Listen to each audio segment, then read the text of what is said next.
C'est vrai que quelqu'un qui, il y a un siècle, débarquerait dans notre société et verrait certaines nouvelles qu'on lit dans les journaux, enfin l'idée par exemple qu'on ne puisse plus dire qu'il y a deux sexes, un homme et une femme, serait absolument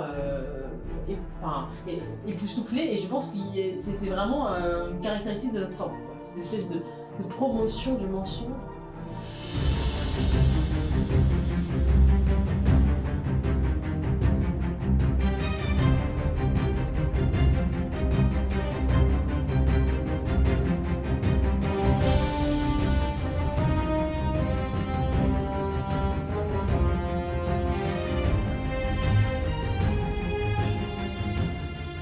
Bonjour Eugénie Bastier. Bonjour Gabrielle. Vous êtes journaliste au Figaro, essayiste, chroniqueuse notamment sur CNews et vous venez de publier dans la collection Tracts de Gallimard un petit essai intitulé « Sauver la différence des sexes » que je montre aux lecteurs de Boulevard Voltaire. Alors c'est vrai que si Bernatus, vous savez, le célèbre personnage de Louis de Funès ou nos arrière-grands-parents revenaient, votre essai les surprendrait beaucoup, voire les ferait pouffer de rire. Pourquoi doit-on sauver la différence des sexes? Comment en est-on arrivé là? C'est drôle que vous me donniez l'image de Bernatus, puisque j'avais précisément pensé en écrivant cette tract en disant c'est vrai que quelqu'un qui, il y a un siècle, débarquerait dans notre société et verrait certaines nouvelles qu'on lit dans les journaux, enfin l'idée par exemple qu'on ne puisse plus dire qu'il y a deux sexes, un homme et une femme, serait absolument époustouflé. Et je pense que c'est vraiment une caractéristique de notre temps, quoi. C'est une espèce de promotion du mensonge comme une vérité. Et c'est le point de départ de ce petit tract. En fait, c'était une communication que j'ai faite à l'Académie des sciences morales et politiques où Rémi Brague m'avait demandé de faire le thème des conférences de l'année, c'était sauver. Il m'a dit faites quelque chose autour de sauver, vous faites ce que vous voulez. Et je me suis dit tiens, je vais faire sauver la différence des sexes parce que je m'intéressais à la question du féminisme plus globale, la question des femmes et du féminisme. Mais je trouve que il y a une question qui est montée ces dernières années, c'est la question effectivement de la différence homme-femme. Alors évidemment qui se pose avec la question des groupuscules transactivistes qui prétendent évidemment effacer totalement la différence biologique. Mais ma réflexion est plus large que ça, parce que je pense que c'est une déconstruction généralisée à laquelle on assiste. C'est pas seulement la question trans qui est effectivement la question la plus visible et la plus scandaleuse, mais derrière il y a tout un processus d'abolition, d'indifférenciation à l'œuvre dans la société. Alors vous écrivez, nous sommes la première civilisation qui se donne pour mission de la déconstruire. C'est très fort. Oui, et c'est vrai que ce mot déconstruire, qui est souvent d'ailleurs accolé à la question de la sexualité, on voit aujourd'hui dans les journaux, notamment de gauche, il ne se passe pas une semaine sans qu'il y ait un article déconstruire la virilité, déconstruire les stéréotypes, déconstruire les jouets, déconstruire l'image de la femme aux États-Unis. Enfin, la déconstruction est devenue une espèce de mot d'ordre. Et en fait, ça m'interroge pourquoi on s'est donné pour mission de déconstruire. Et en fait, je pense que non seulement d'abord, il y a deux erreurs. C'est de penser que la différence des sexes est une pure construction sociale. Je ne le crois pas. Je pense qu'il y a un substrat biologique à la différence des sexes, première chose. Et deuxième chose, c'est même ce qui est construit dans la différence des sexes, pourquoi vouloir le déconstruire? C'est-à-dire que je pense que toute construction sociale de la différence des sexes n'est pas au service de la domination masculine, comme nous l'expliquent justement les néo-féministes et les promoteurs de la théorie du genre, pour qui finalement ils ont ces deux principes. Un, tout est construit, et deux, c'est construit au service de la domination masculine, donc il faut déconstruire pour émanciper. Et moi je m'érige contre ces deux principes. Et vous écrivez à propos de la construction que les adeptes du genre confondent la cause et l'effet, oui. Ce qui est très intéressant de fait. Oui, je pense que je prends un certain nombre d'exemples. Par exemple, la question des jouets genrés ou j'entendais par exemple récemment des étudiantes d'une faculté de cinéma qui disaient que le viol était une construction sociale. Comme finalement, en fait, tout est construit. Or non, elles oublient que en fait, c'est un effet aussi de la nature et de la différence biologique des sexes. Ce qui ne veut pas dire qu'il ne faut pas le combattre. On n'est pas obligé de se résoudre à la nature. Évidemment, tout le travail de la civilisation, c'est de domestiquer, civiliser les pulsions.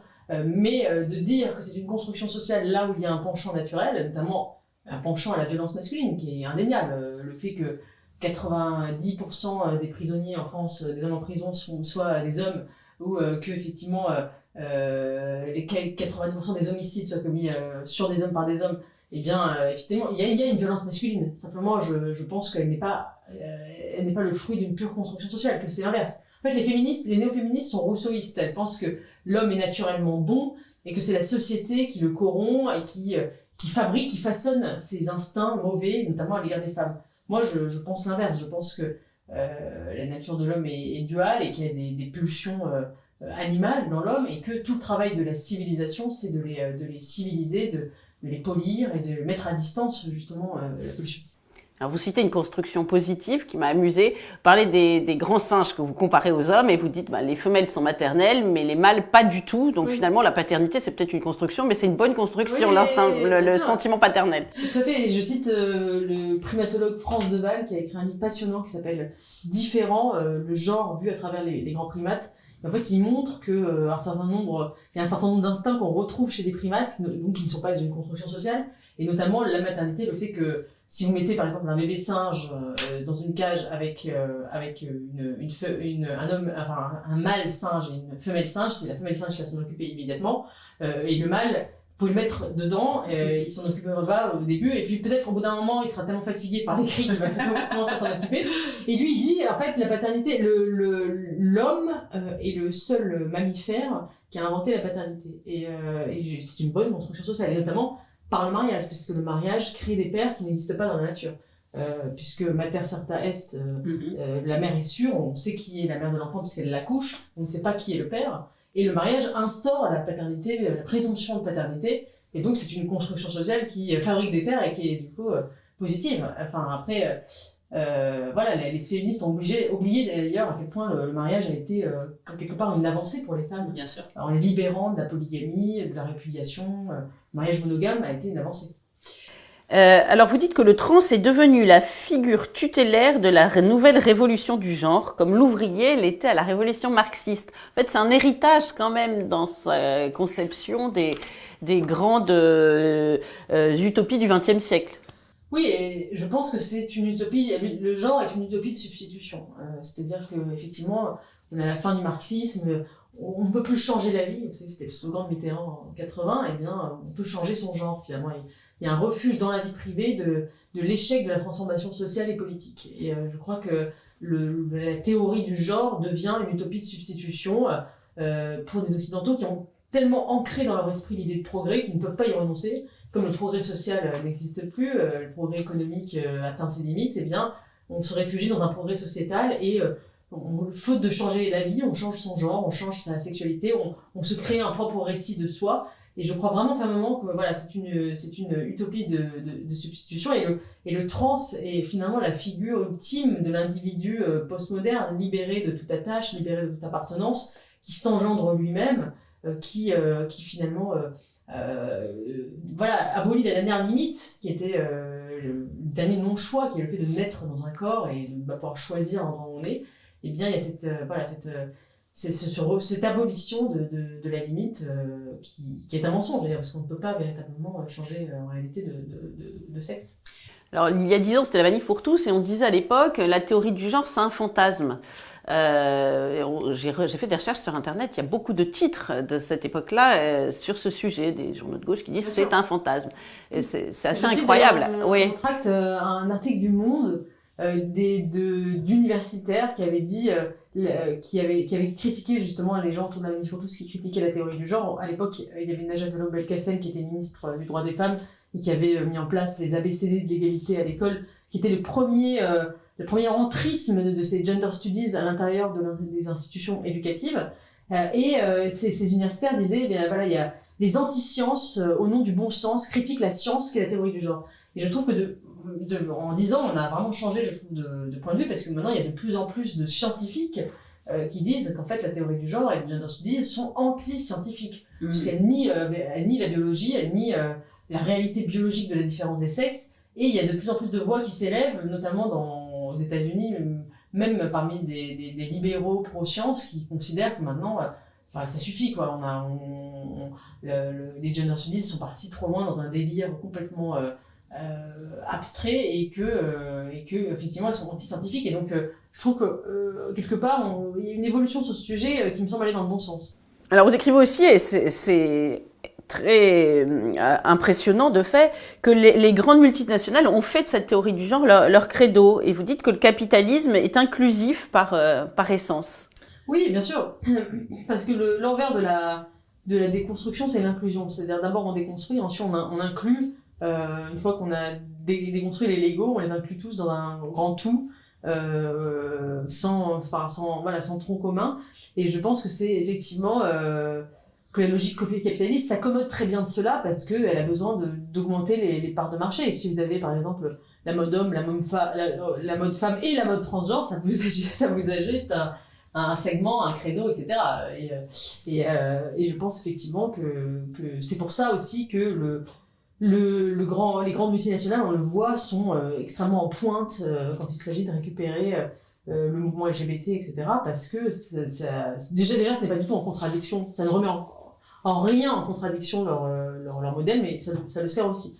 Et c'est plus facile d'afficher un rapport arc-en-ciel sur son compte Twitter le jour des fiertés que d'augmenter les salaires ou de rapatrier sa production dans les pays européens, etc. Donc je pense que c'est effectivement... il y a une alliance implicite entre le capitalisme mondialisé et ces théories. Alors on a bien compris que vous vouliez sauver la différence des sexes, mais alors pourquoi la sauver ? C'est une vraie question, parce qu'on pourrait se dire, comme elle existe biologiquement et qu'elle sera toujours là, à quoi bon défendre quelque chose qui existe ? Ce serait comme défendre que la Terre est ronde. Voilà. Et puis boys will be boys, comme on dit en anglais, les garçons resteront des garçons. À quoi bon voilà. Mais je crois que ce qu'il faut défendre, c'est le construit social de la différence des sexes. C'est-à-dire ce qu'on met derrière ce fait biologique, ce qu'on construit à partir de là, l'ensemble de codes, de rites, de civilités qu'on construit autour de la différence des sexes, parce que si on la déconstruit, eh bien déjà, on s'interdit de répondre spécifiquement aux problèmes qui se posent aux hommes et aux femmes. Je pense par exemple à la maternité pour les femmes. Aujourd'hui, on a un féminisme qui est déconnecté des réalités concrètes de la vie des femmes, parce que ce sont des féministes qui promeuvent un objet qu'elles passent leur temps à déconstruire. C'est-à-dire qu'il faut des femmes partout, mais la femme n'existe pas. Or, la femme, c'est quoi ? Fondamentalement, si on en revient à la vraie différence, c'est quand même celle qui engendre dans son propre corps, et donc c'est la maternité. Et si on ne prend pas en considération la maternité, on ne répond pas aux considérations concrètes que se posent les femmes, comment concilier vie professionnelle et vie familiale, etc. Et donc voilà. Et puis je pense aussi que ça crée aussi un grand malaise, et j'en parle dans mon tract, un malaise autour de la masculinité, de la virilité, qui aujourd'hui, je trouve, est très préoccupant dans les sociétés occidentales. On a des hommes qui n'ont plus... Parce que je pense que la virilité est une construction sociale. Enfin, il y a une forme de naturalité dans la féminité. Le corps des femmes se rappelle à elles à travers les règles, à travers la maternité, à travers l'horloge biologique. Les hommes sont plus déconnectés de leur propre corps, et la virilité, l'entrée dans l'âge adulte, par exemple, se faisait tout au long de l'histoire et des civilisations à travers un certain nombre de rites. Dans toutes les civilisations, sans exception, vous avez un rite de passage du garçon à l'homme adulte, et nous avons aboli ces rites. C'est-à-dire on n'a plus de service militaire, on n'a plus de communion solennelle, ou je ne sais quoi, enfin tous ces rites qui permettaient de rentrer dans l'âge adulte. Et donc on a des adolescents, des jeunes hommes qui sont dans une éternelle adolescence, qui ne basculent jamais dans la paternité responsable, etc. Et on leur dit jamais ce qu'il faut faire. Et je pense que ça crée un énorme malaise. Un malaise qui d'ailleurs se transforme parfois en masculinisme. Moi, je prends très au sérieux la menace masculiniste, qui est une sorte de réponse au néo-féminisme, et qui est très grave et problématique, parce que c'est une virilité caricaturale, abâtardie en fait. C'est une forme à base de testostérone et de musculation qui pour moi n'a rien à voir avec... Elle n'est pas très présente encore, cette menace. En France, pas trop, mais aux États-Unis, ça devient quand même... Il y a un vrai regain des théories masculinistes. Je suis d'accord en France, mais ça commence quand même chez certains youtubeurs. Et je trouve que c'est... Voilà, il faut offrir une réponse alternative à ça, à la caricature de la virilité. Alors moi, j'ai été très frappée à la sortie de votre tract par l'opposition que vous avez rencontrée, enfin, vous avez eu beaucoup de soutien, mais sur les réseaux sociaux, il y a eu des polémiques incroyables autour de ce tract qui, de fait, il y a 2 générations, aurait semblé être une évidence. Vous aurez appelé Eugénie de la Palisse. Et comment expliquez-vous cette telle passion autour de ces sujets? Comment se fait-il que ce soit devenu aussi important, notamment chez les jeunes générations? Comment la sauce a-t-elle pris? Enfin, je le disais tout à l'heure, je pense qu'il y a une politique de l'intime qui se met en place et vous savez le grand slogan néo-féministe, c'est le privé est politique. Et quand le privé devient politique, c'est très difficile d'accepter le désaccord. C'est-à-dire on peut être en désaccord. Dans les années 60, il y avait un gauchisme très puissant, marxiste, les gens se tapaient dessus, etc. Mais disons que c'était un désaccord politique, économique sur les moyens de production, le capitalisme, etc. Mais ça touchait pas à des choses de l'intime. Et le genre et la sexualité sont des choses intimes. Et donc créer des désaccords qui sont très vifs, très douloureux. On peut pas juste raccrocher ces désaccords au vestiaire et aller boire un coup ensemble. Et ça m'a beaucoup frappé.